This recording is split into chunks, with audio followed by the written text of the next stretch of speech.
Won't you tell me so I can understand? Oh, no, no. What are the things that make me happy? Yeah. Work. My work makes me happy. I've been doing this all of my life, literally all of my life. And to do it, be successful, and enjoy it.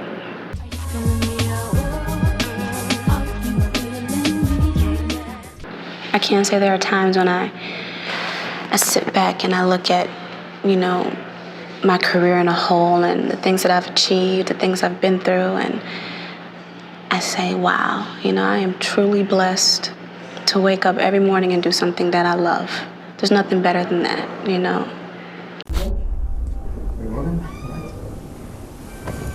So you're welcome. Thank you. You gotta love what you do to want to do it every day. And I've had a lot of success. I've got dual careers now, and sometimes I'm like, wow, this is amazing. Is it real? Is it, sometimes I'm taken aback, and I'm just like, dang, I can't believe it. Before Aaliyah Dana Haughton became an icon, before the diamond smooth vocals, the futuristic fashion, the effortless cool that influenced an entire generation, there was a quiet girl standing backstage, waiting for her cue to walk into a world that would both crown her and consume her. She was only a child, but the machine around her had already decided she was ready. Or rather, they needed her to be ready. Born January 16th, 1979 in Brooklyn and raised in Detroit, Aaliyah grew up in a loving but ambitious household. Her mother Diane saw the spark early. This wasn't just a talented kid, this was a future star. And her uncle, Barry Hankerson, a well-connected industry figure married to Gladys Knight, saw more than talent. He saw potential profit. He saw opportunity. He saw someone he could shape. By 12, Aaliyah wasn't just dreaming of fame, she was being engineered for it. Detroit stages became her training ground. The sparkle of Vegas casinos performing with Gladys Knight showed her what the spotlight felt like. But these early experiences also built an image around her. Mysterious, mature, older than her age, an image no child should have carried. Dark sunglasses, leather jackets, one eye hidden beneath perfectly placed hair. She wasn't marketed as a sweet teen star like Brandy or Monica. She was packaged as something different, something adult, and that made her vulnerable. When the industry saw a petite girl with a soft voice and a grown woman's aesthetic, they didn't think protect her, they thought sell her. Magazine covers called her a teen siren. Reporters pressed her with invasive questions. The world stared at her not as a child, but as a product. This was by design. And there was one man whose involvement would shift the course of her life forever, R. Kelly. Barry Hankerson introduced the 12-year-old Aaliyah to the rising R&B star in 1992. By then, whispers already existed about Kelly's inappropriate interest in underage girls. Barry knew this, the industry knew this. Yet the introduction happened anyway, because Aaliyah was a business investment, and R. Kelly was a business strategy. Kelly became her mentor, then her producer, then something much darker. At 15, Aaliyah confided to Kelly she might be pregnant. Panic set in, not for her well-being, but for his. In Chicago, the age of consent was 17. A pregnant 15-year-old meant jail time for the superstar. So he, his accountant, and his road manager orchestrated a carefully planned crime, forging documents to make Aaliyah appear 18. On August 31st, 1994, they married in a hotel next to O'Hare Airport. Aaliyah wore black. Kelly wore sunglasses. The minister claimed he didn't know her real age. Kelly left on tour immediately afterward, abandoning the teenage girl he illegally married. Aaliyah's parents discovered the truth within weeks. Their reaction was explosive, furious, protective. They forced the marriage to be annulled, and Kelly signed a legal agreement. He would pay Aaliyah $100 and never contact her again. Barry Hankerson, the same man who introduced them, served as one of the overseers of this agreement. But even with the marriage legally erased, the damage remained. Aaliyah had been robbed of innocence, of childhood, of trust in the adults meant to protect her. Her debut album title, Age Ain't Nothing But a Number, now read like a warning sign the world had ignored, and still, she kept going. Aaliyah retreated from the public eye for a while, not out of shame, but survival. She was rebuilding herself, reshaping her identity, reclaiming her voice. When she returned, she did so with a new team, a new label, and a new sound, this time under the care of Timbaland and Missy Elliott, who treated her not as a product, but as a person. The metamorphosis from exploited teen star to empowered young woman had begun. But as her star rose higher, so did the shadows behind her. Old rivalries, secret pursuits, industry men fighting for her attention. And a recurring dream, dark, mysterious, prophetic, began visiting her at night. A dream that would later feel like a warning. A dream that would become part of the mystery surrounding her death. From the moment Aaliyah stepped into the industry, her life stopped belonging to her. The world saw a mysterious young superstar draped in sunglasses, leather, and shadows. But behind it stood a child who never got the chance to simply be a child. When she moved from Brooklyn to Detroit, she entered a world engineered by adults who wanted to shape her, market her, and profit from her. Her uncle Barry Hankerson, well-connected, ambitious, and determined, was building a music empire. Through his marriage to Gladys Knight and deep political connections in Detroit, he had access to major players across entertainment. And Aaliyah was his golden ticket. By age 12, she was being groomed for stardom with precision. Not just vocally trained, designed. Stylists hid her youth behind oversized jackets, sunglasses, and long bangs that obscured half her face. Interviewers commented on her mature mystery. Magazines labeled her a teen siren. Record executives leaned into the illusion. The younger she was, the more they concealed it. The older she looked, the more they could sell. That tactic worked, but it also destroyed her safety. Because when you make a child appear older, predatory adults stop seeing them as children. It was during this carefully crafted era that Barry Hankerson introduced Aaliyah to the man who would alter the course of her life forever, R. Kelly. He was already a rising star, successful, charismatic, powerful. And he had a history Barry absolutely knew about, a history involving minors, a history documented by rumors, whispers, and internal warnings. Yet Barry still brought him to his 12-year-old niece as her mentor, producer, and creative partner. It was a business calculation, not a family decision. The moment Aaliyah began working with Kelly, the dynamic shifted from professional to dangerous. By the time she was 14, industry insiders whispered about their closeness. Staff members saw things they knew were wrong, but no one wanted to jeopardize careers, money, or reputations. Aaliyah was told to smile, to say nothing, to protect the brand. Then came the moment that shattered her innocence. She believed she was pregnant. Panicked, Kelly reacted not like a man who cared about her well-being, but like a man desperate to cover his crimes. His team, specifically accountant Daryl McDavid and road manager Demetrius Smith, scrambled to create a plan. Fake IDs, fake welfare cards, bribed officials, cash passed hand to hand. The objective was simple: make the marriage legal, make the problem disappear, protect Kelly at all costs. On August 31st, 1994, in a cheap hotel near O'Hare Airport, 27-year-old R. Kelly illegally married 15-year-old Aaliyah. The minister later claimed ignorance. Kelly left immediately after the ceremony. Aaliyah remained behind, confused, abandoned, and terrified. The sickest part? Industry adults already knew something like this was possible. And still, no one protected her. When the marriage certificate leaked months later, showing Aaliyah's age falsely listed as 18, her parents finally learned the truth. They exploded into action. The marriage was annulled. Kelly was forced to sign legal agreements. He paid a symbolic $100 and swore to never contact her again. And Barry Hankerson, the very man who introduced them, helped enforce the separation.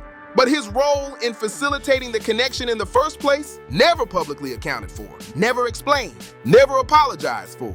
This was the moment Aaliyah began understanding what the industry really was, a place where children were marketed as adults, where power protected predators, and where her own boundaries could be erased for profit. Yet somehow she kept moving, kept smiling, kept working. And while the world saw a rising superstar, she was quietly rebuilding herself after an ordeal no teenage girl should ever live through. What she didn't know is that the men around her still weren't done shaping her fate. And the next chapter of her life would entangle her in new rivalries, new dangers, and a dream she didn't realize was a warning. Aaliyah had always carried a quiet intuition in her spirit, an inner knowing that surfaced in moments she couldn't fully explain. And 1 month before her death, during an interview in Paris, she revealed something that would later chill fans, friends, and even hardened industry executives to the bone. When the reporter asked her about dreams, she described a recurring one that felt too vivid to ignore. She said it was always dark in the dream. Someone was following her. She didn't know who or why, only that fear built in her chest as she ran through a place she couldn't see. Then suddenly, she lifted lifted off, rising weightlessly into the air, floating higher and higher until she was unreachable. She described the sensation as peaceful, like swimming in the sky. No one could touch her. No one could hurt her. She was finally free. And at the time, the interviewer didn't think much of it. Dreams were dreams. But weeks later, after news of her death broke, those words spread across the world like a prophecy. Aaliyah hadn't simply dreamed of escape. She had dreamed of release from something chasing her, something she could feel, even if she couldn't name it. And the more we revisit the final months of her life, the more that dream begins to make sense. Because Aaliyah wasn't just running from the pressures of fame. She was running from an industry that had manufactured her image, controlled her movements, and made money off every step she took. And deep beneath that polished exterior, there were darker forces at work. Forces she didn't fully understand, but sensed instinctively. She wanted peace, space, and time to become her own person. She wanted college. She wanted Egypt. She wanted to breathe. To the public, Aaliyah was the future, R&B's mystic angel with a platinum smile. But privately, she was tired. The constant supervision, the expectation to mature faster than she should, the pressure to be a symbol instead of a teenage girl, and the unresolved trauma hanging over her from her past with R. Kelly, trauma she tried desperately to bury beneath professionalism and grace. By the summer of 2001, Aaliyah was reaching for something bigger than music. She talked constantly about acting, about building a legacy, about studying Egyptology because she felt spiritually connected to ancient queens. She even joked in interviews that she must have been Cleopatra in a past life. It wasn't ego, it was intuition. She felt drawn to a history of powerful women who reclaimed their identities and ruled with dignity. It was the opposite of how the industry treated her. And yet, she stayed. She stayed because she loved the art. She stayed because she loved her fans. She stayed because she could finally choose projects that felt meaningful to her. But even with her rising confidence, something in her energy shifted. She became more protective of herself. She avoided certain people. She kept her circle small. She told Dame Dash, the man she was dating at the time, that she needed to be careful with who she trusted. Dame later revealed she said things that made him believe she was carrying worries she never fully confessed. All of this builds into her final week alive. Aaliyah traveled to the Bahamas to film the Rock the Boat music video, a visually stunning piece that required long hours, ocean shoots, and tight production schedules. But the set wasn't glamorous. It was rushed, chaotic, and plagued with logistical shortcuts. Instinct Productions, the company running the shoot, had chosen the cheapest transportation options available instead of the safest. Aaliyah had a bad feeling about the flight from the moment she saw the aircraft. Multiple witnesses said she refused to board at first. The plane looked too small, too light, too old, too risky for the equipment and people it was supposed to carry. She told members of the crew she didn't feel safe, and she was right. The pilot wasn't certified, had falsified documents, and had traces of cocaine and alcohol in his system. But the pressure to get back to Miami quickly was strong. The production timeline was tight, and the video release schedule had already been negotiated. Aaliyah, still exhausted from long days of filming under the sun, was reportedly given a pill to help her sleep. Witnesses said she was carried onto the aircraft while unconscious, too sedated to resist, too tired to argue. The plane was over 700 pounds above its legal weight limit. The staff knew, the pilot knew, the production company knew. Yet, they pushed forward. Moments later, the aircraft attempted to lift off. The nose strained upward, wobbling under the excessive weight. The engine struggled, coughing out horsepower they were never built to sustain. The plane rose a few feet, then dipped, then violently fell backward into the ground, erupting in a burst of metal, dust, and fire. The dream Aaliyah described of lifting into the air, weightless and untouchable, had manifested in the worst possible way. She had lifted off,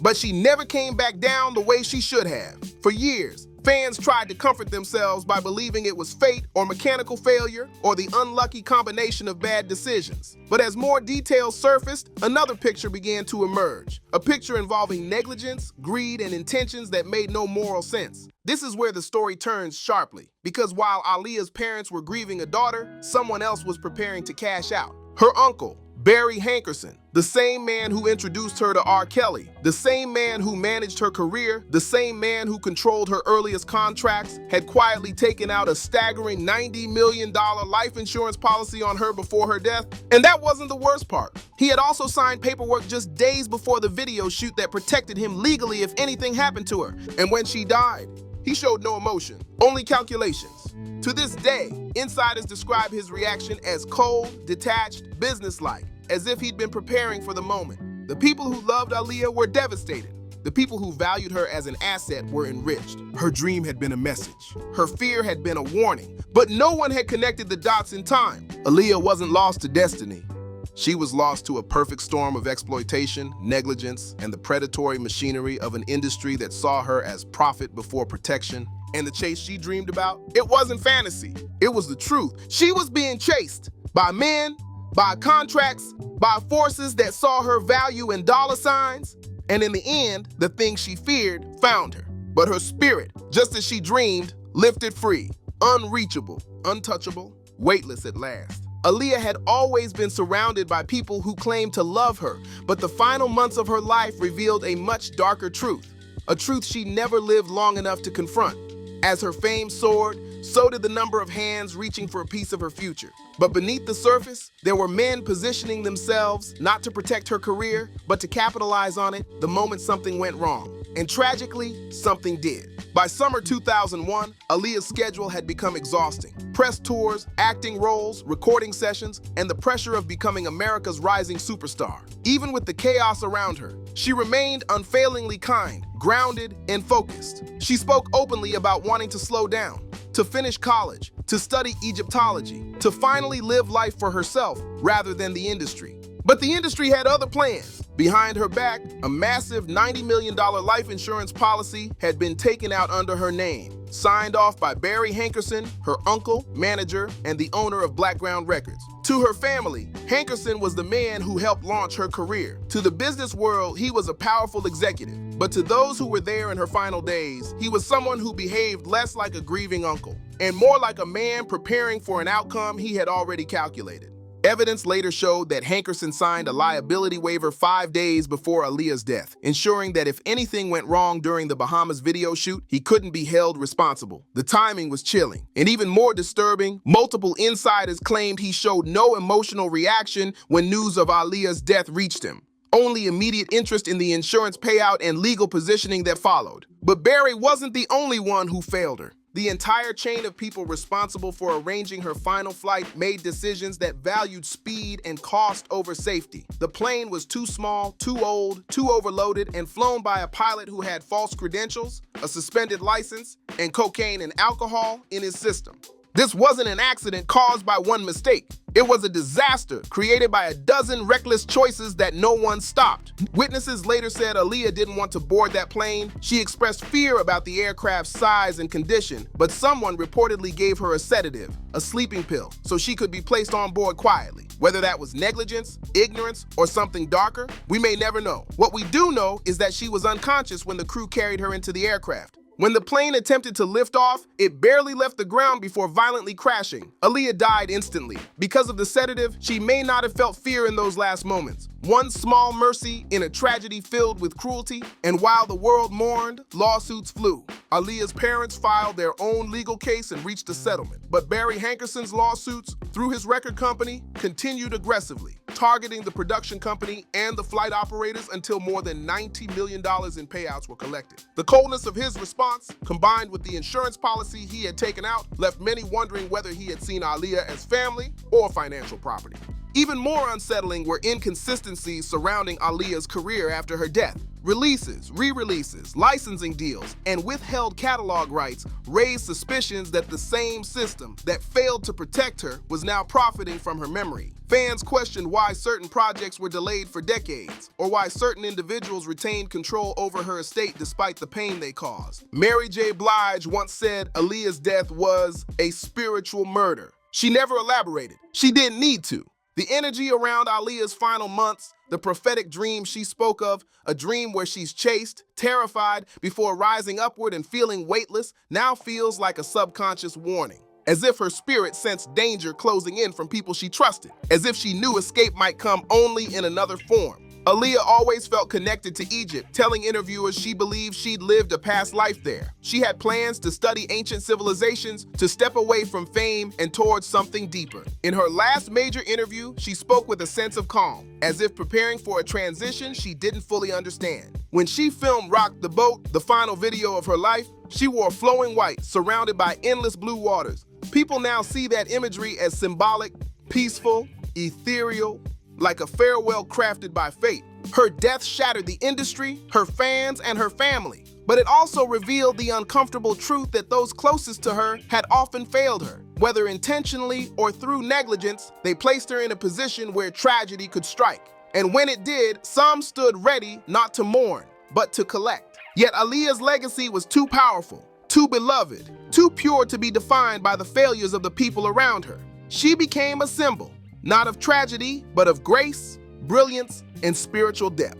A woman whose presence felt angelic even before she left this world. A woman who changed R&B forever with her whisper-soft strength and futuristic creativity. 2 decades later, Aaliyah remains untouched by time. Her music still sounds ahead of its era. Her influence echoes through every major pop and R&B artist today. And her story, full of beauty, betrayal, love, and mystery, continues to haunt the industry that failed to protect her. Because in the end, Aaliyah didn't just lift off in a plane, she lifted off into legend. A spirit too bright to dim, a voice too soft to silence, a legacy too powerful to erase. And somewhere, in the dream she once described, she is still rising.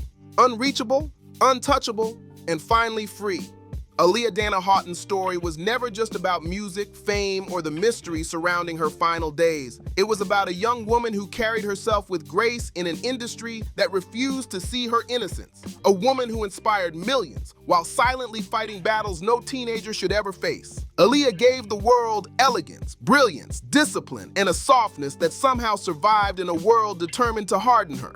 And even now, more than 2 decades after her passing, the truth of what surrounded her life and death continues to unfold. New testimonies, old secrets, hidden motives. It all reminds us that Aaliyah wasn't just taken too soon, she was failed by the very people who were meant to protect her. But despite everything, her legacy is untouchable. Her voice still glides across generations. Her influence shapes today's biggest artists. Her image, timeless, angelic, and effortlessly iconic, remains engraved in pop culture history.